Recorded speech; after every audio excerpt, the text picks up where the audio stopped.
Welcome back to my series of lectures on stellar evolution. In this lecture number 5, I will describe in a certain amount of detail the structure of white dwarfs and neutron stars. I am Professor K. M. Raghavendran, MES College of Arts, Commerce and Science, Department of Physics, Malleshwaram, Bangalore.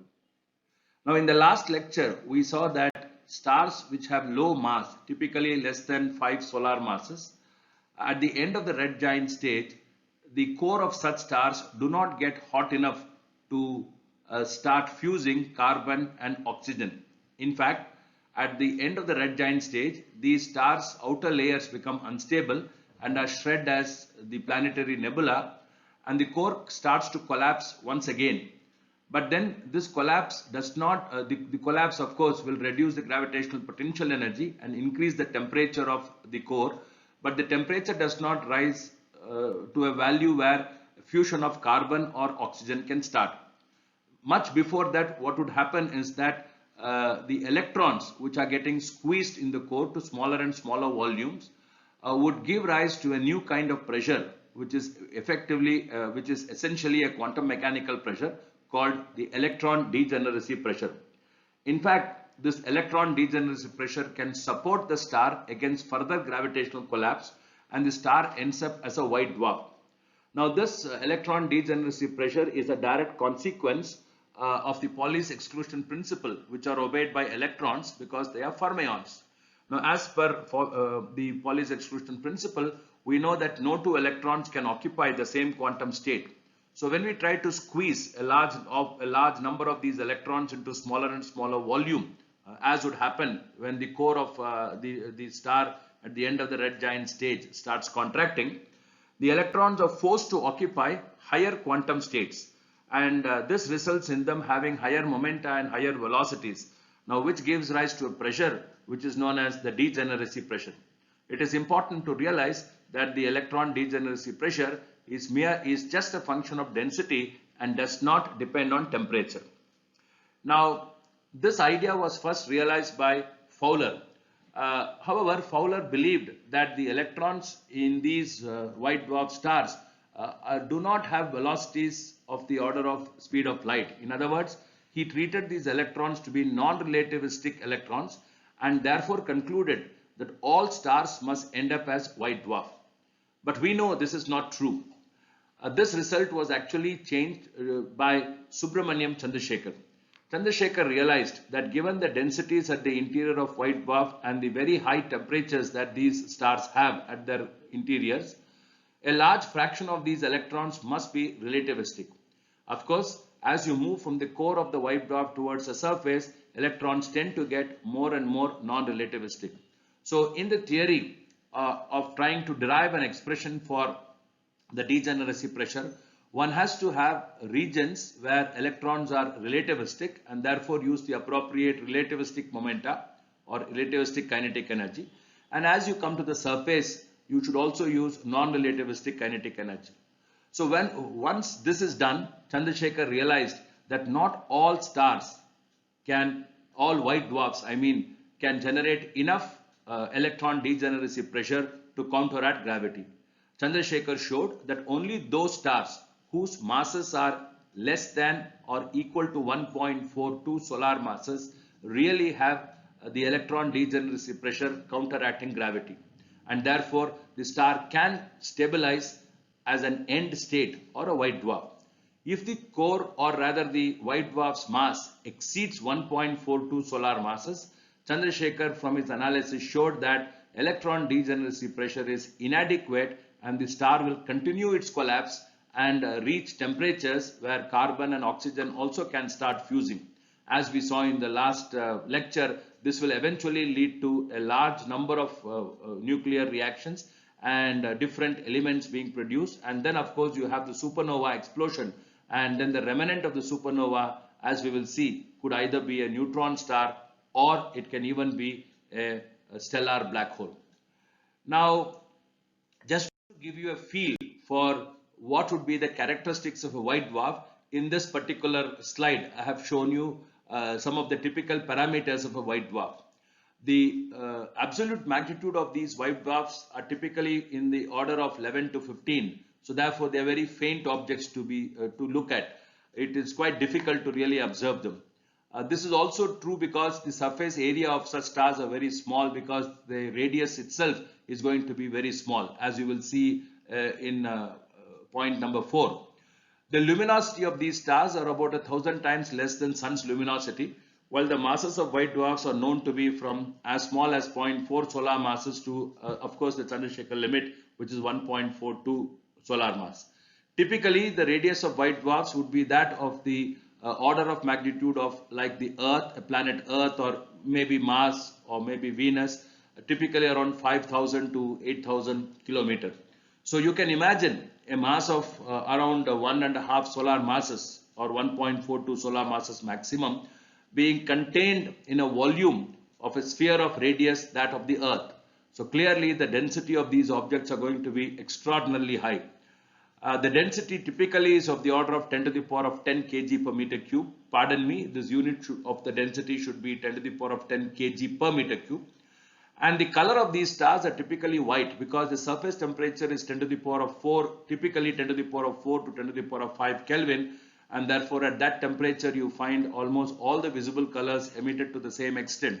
And the star generally appears to be whitish or sometimes bluish white in color. So those are some of the main features of a white dwarf. I would like to spend the next couple of slides on some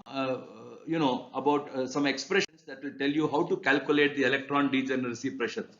Now typically one can calculate the electron degeneracy pressure from this expression, where P is equal to 1/3 of integral PV n of P dP. Here, where V stands for the velocity of the electron having momentum P, and NP is the density of momentum states, that is the number of momentum states at the value P per unit volume within the white dwarf.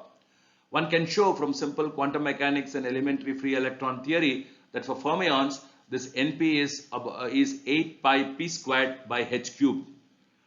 Now in order to evaluate this integral, one needs to know what is the value of V that one should use in this expression. Now that would really depend on whether the electrons are relativistic or non-relativistic or partially relativistic.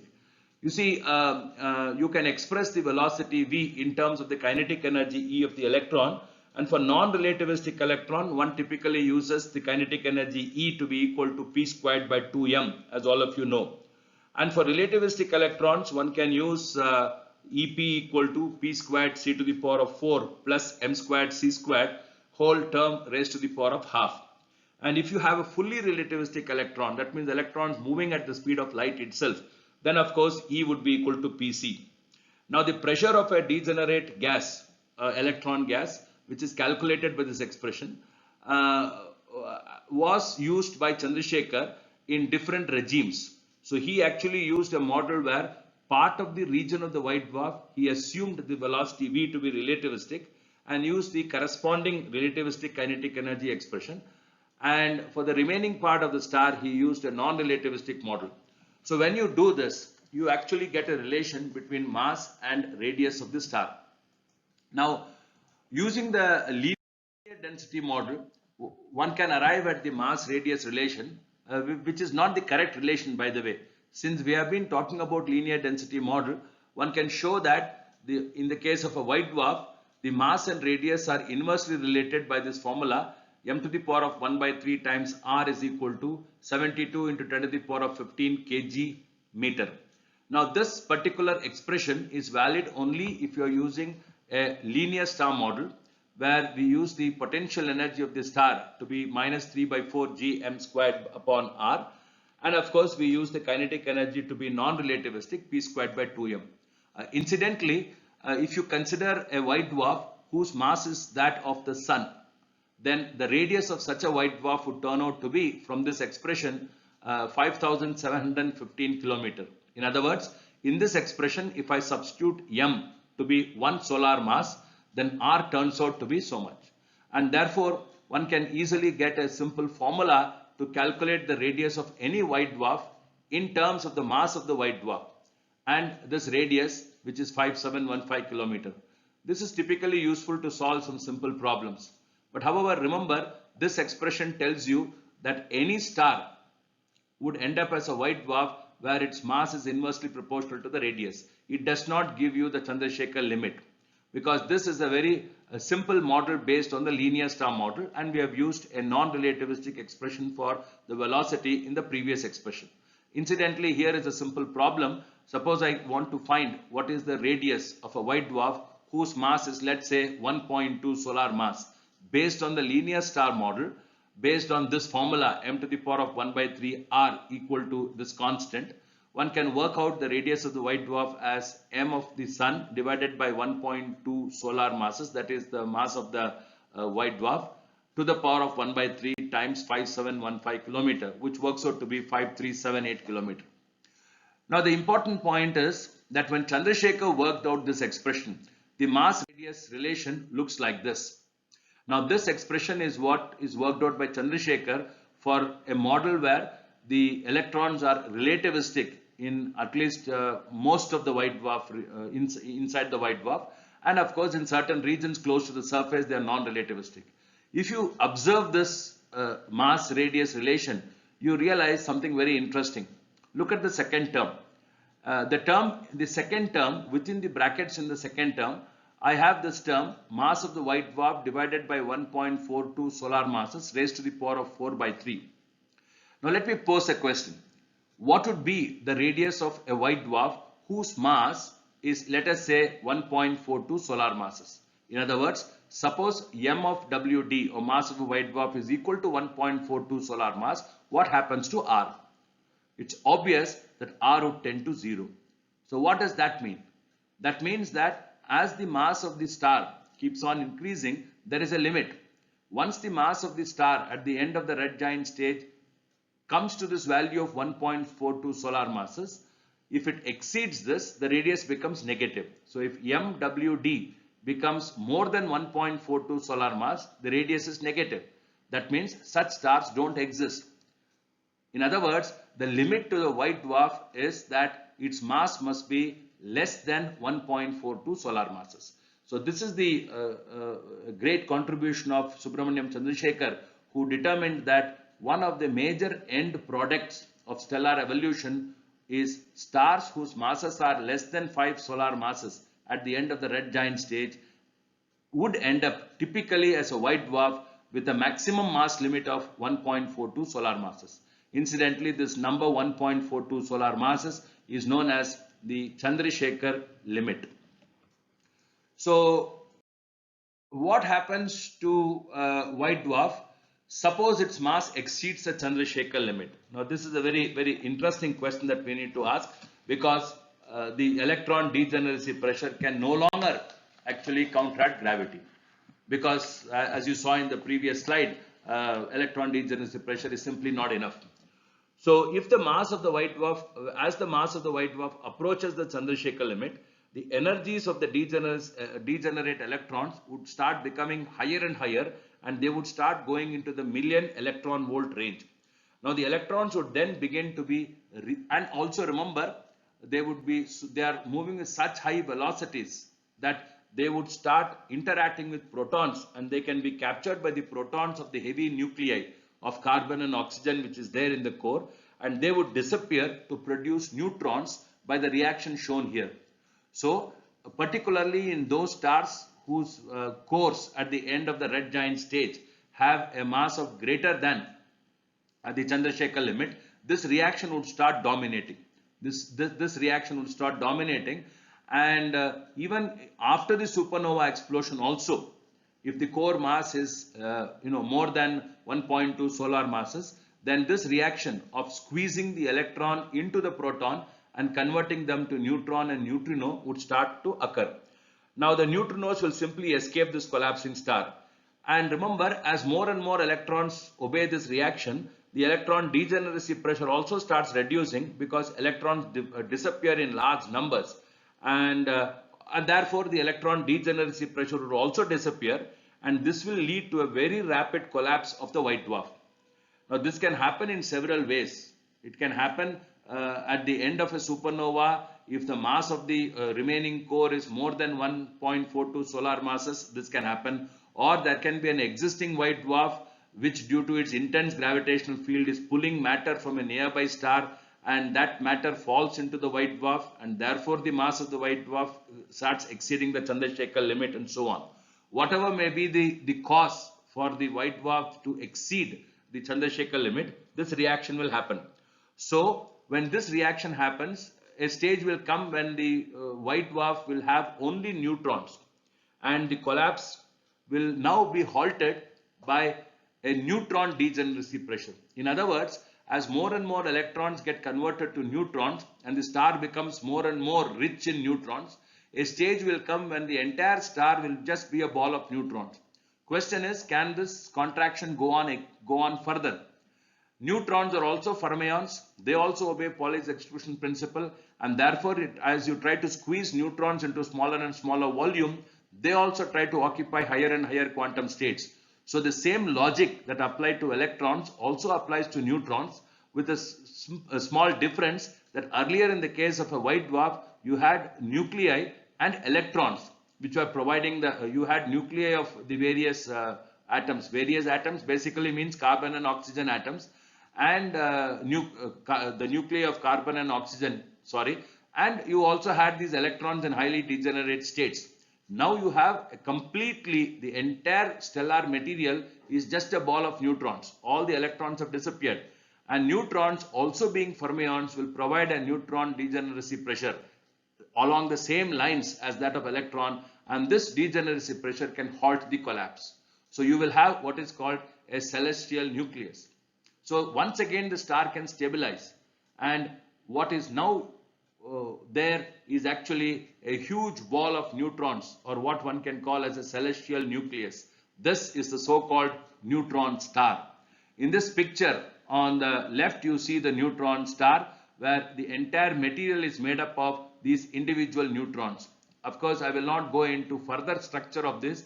Each neutron itself is made of quarks. As you know, you have this the standard model now tells us that ultimately particles are made up of these particles, like neutrons and protons, are made up of quarks.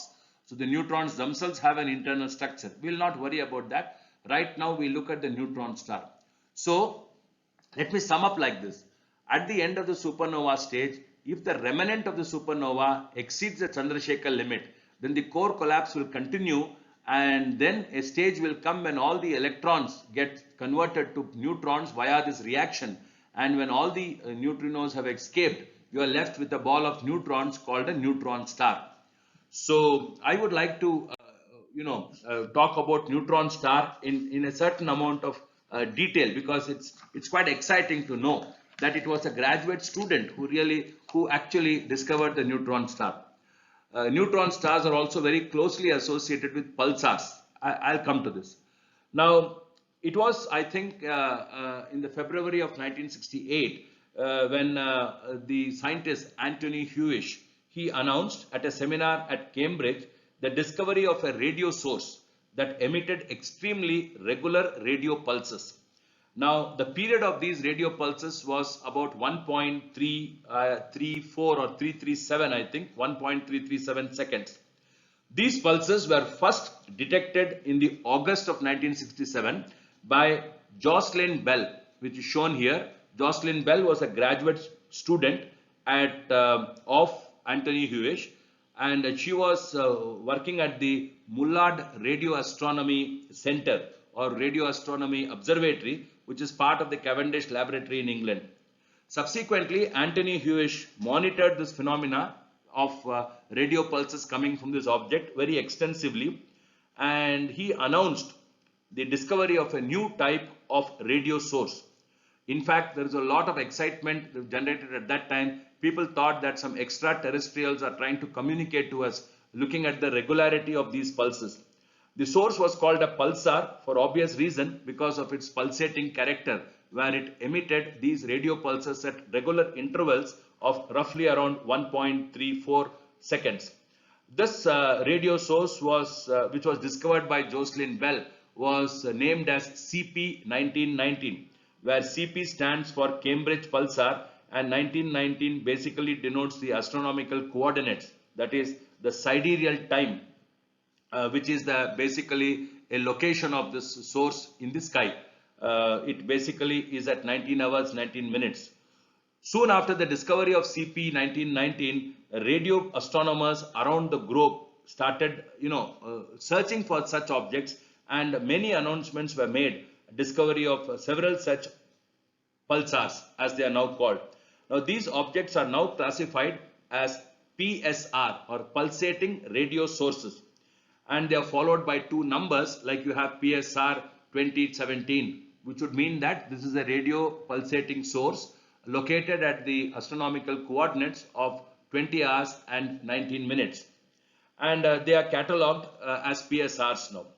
It is to be noted that these pulses can also happen in other regions other than the radio sources. Of late, people have discovered pulsars which also emit in higher electromagnetic frequencies, like even the X-rays. But I will not go into that.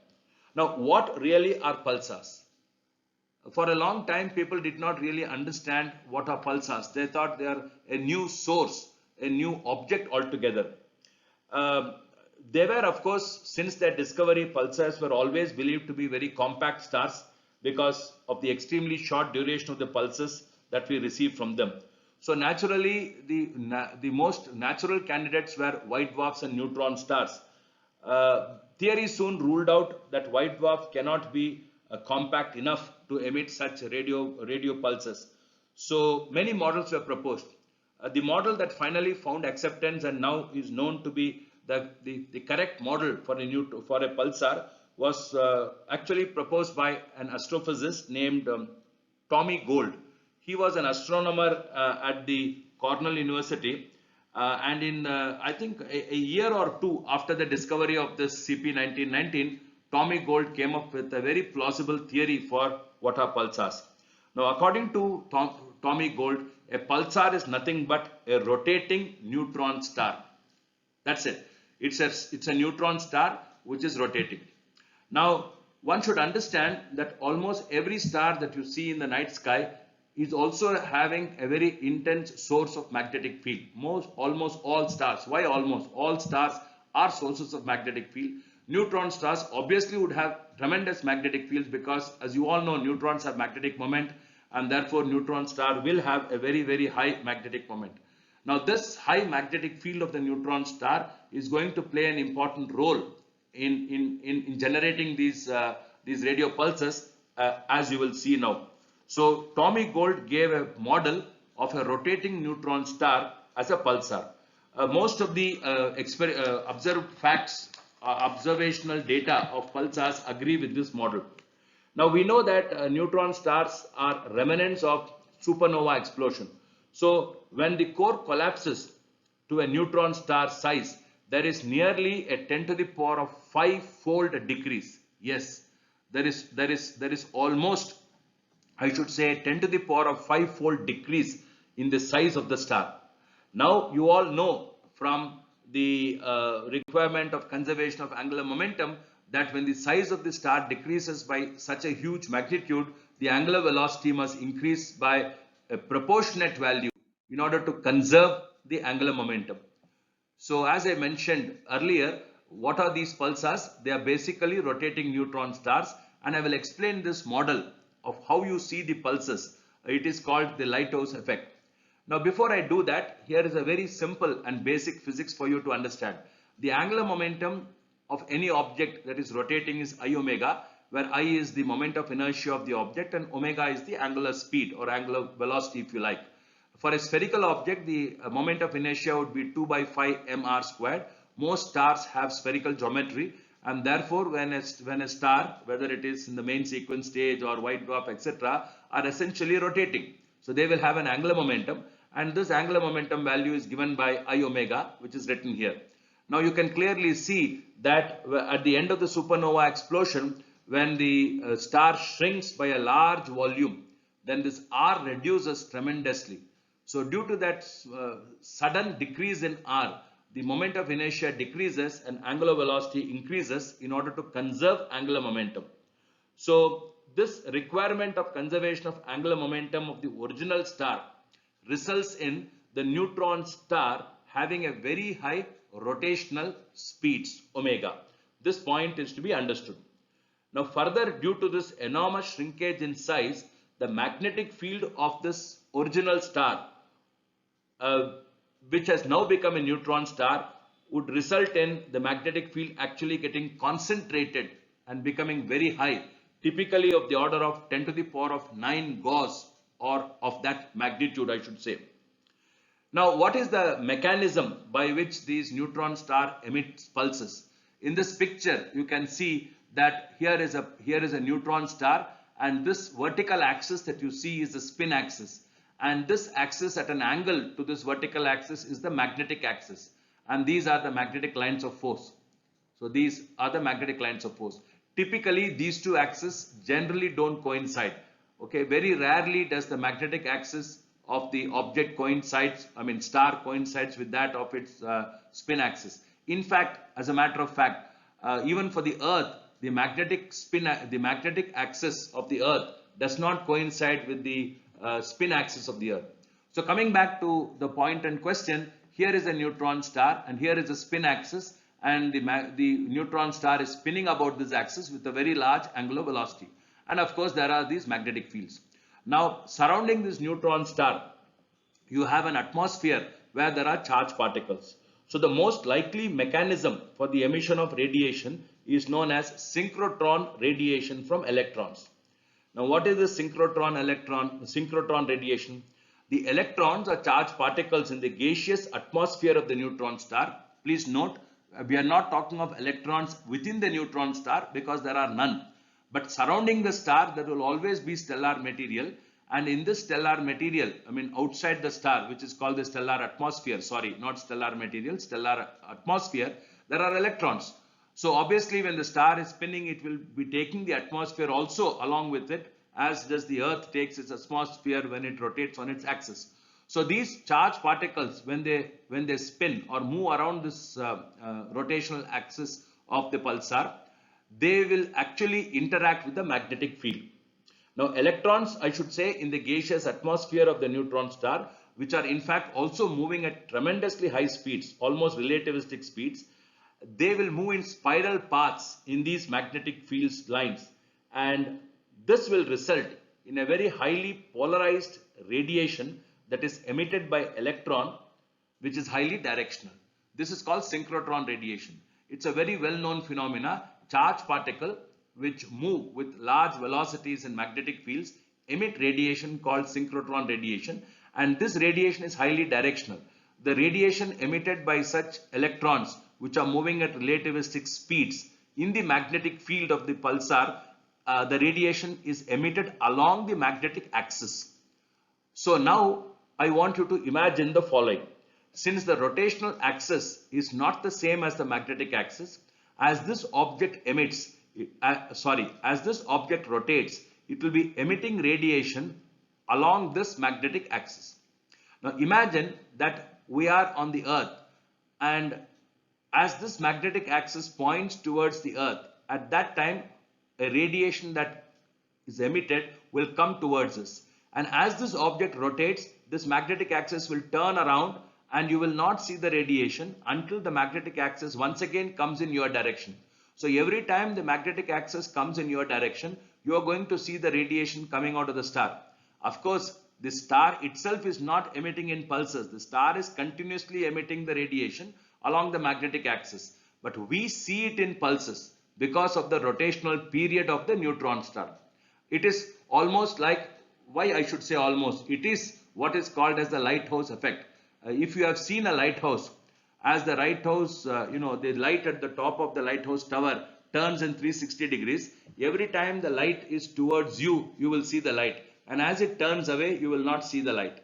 So very similar to that, the electromagnetic radiation emitted by synchrotron radiation due to the motion of the charged particles in magnetic field around this neutron star will appear to us as pulses whenever this is towards the Earth.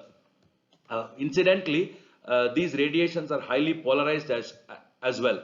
So one talks of what is known as the lighthouse effect. Thus, as the star spins, the beam of radiation emitted by it will sweep through 360 degrees around the spin axis. And if we happen to be in the path of the beam as it sweeps past, during its 360-degree rotation, we will receive the radiation in an interval which is periodic equal to the rotation period of the neutron star. So that is the model for a pulsar, and that exactly is why it's called a pulsar, because we receive pulses from it. You should really understand that neutron star itself does not emit pulses. It emits radiation in a continuous way, but we receive it in pulses because we see it only once during its time period. Now here is a couple of slides I would like to show you, YouTube videos of what is a neutron star and how it looks, and also simulations. And this is the lighthouse effect I was talking about, that you have a lighthouse, you have the tower, and top of it you have this light. This light is actually going to revolve in 360 degrees. Now at one point of time, if you are in this direction, you will see this light, and as this light turns away from you, you are not going to see the light. Okay, so I would like to show you this particular video. Let me see if I can show you this. Let me type it. Okay, maybe I will show it to you in the next lecture. I urge you to note down these links to these videos, and these are YouTube videos where you will see a simulation of a neutron star, as well as the radio pulses coming from these stars. The radio pulses is not a stimulation, it's an actual radio pulse. I will make a small video separately for you to see that. Now let us compare the end state of a neutron star and the end state as a white dwarf. They are both highly dense objects, but their characteristics are different. A neutron star basically is supported by neutron degeneracy pressure. In other words, the gravitational contraction is supported by neutron degeneracy pressure, while the white dwarf, the gravitational collapse is supported by electron degeneracy pressure. What about the radius? If the white dwarf had a radius of 5,000 to 7,000 or 8,000 kilometer, that of the Earth, a neutron star would be only as big as Bengaluru city. Its radius would be about 10 to 15 kilometer, or maybe about 25 kilometer. That's about it. While the radius would be nuclear densities. Since it is made up of neutrons, we all know that the nuclear density is of the order of 10 to the power of 18 kg per meter cube. So while the white dwarf had a density of around 10 to the power of 9 kg per meter cube, a neutron star would have a density of the order of 10 to the power of 18 kg per meter cube. Is there a mass limit to the neutron star? We really don't know. While the theory says exactly 1.42 solar mass is the mass limit for the white dwarf, as far as neutron stars are concerned, we have found neutron stars with 3 solar masses, 5 solar masses, and so on. So even up to 8 solar masses. There seems to be no sharp mass limit. But generally, when the mass of the neutron star, or rather the remnant of a supernova explosion, exceeds around 8 to 10 solar masses, then it is found that even this neutron degeneracy pressure is insufficient to counteract gravity, and so the star will start shrinking further. So typical radius will be around 10 to 15 kilometers, that's all, for a neutron star. So when the mass is exceeding 8 solar masses or 9 solar masses, then even neutron degeneracy pressure is simply not enough. Then what happens? The neutron gets further squeezed, and we will eventually end up into what is called a stellar black hole, which will be the subject matter for my next lecture.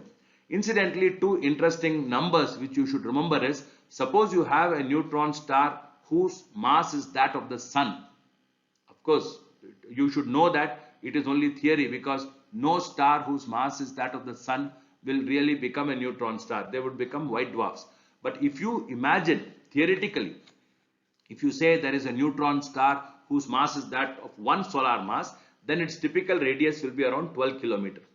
While if you imagine a white dwarf whose mass is 1 solar mass, then its radius will be around 5,700 kilometers. So these are numbers to put things in proper perspective. So a neutron star, as much as the sun, would have a radius of only around 12 kilometers. So obviously you can imagine the entire mass of the sun is around 10 to the power of 30 kg. So a mass of around 10 to the power of 30 kg contained in a sphere of radius 12 kilometer would have enormous densities. Okay, so that is neutron star versus white dwarf. And in the next lecture, we will look at what are known as stellar black holes.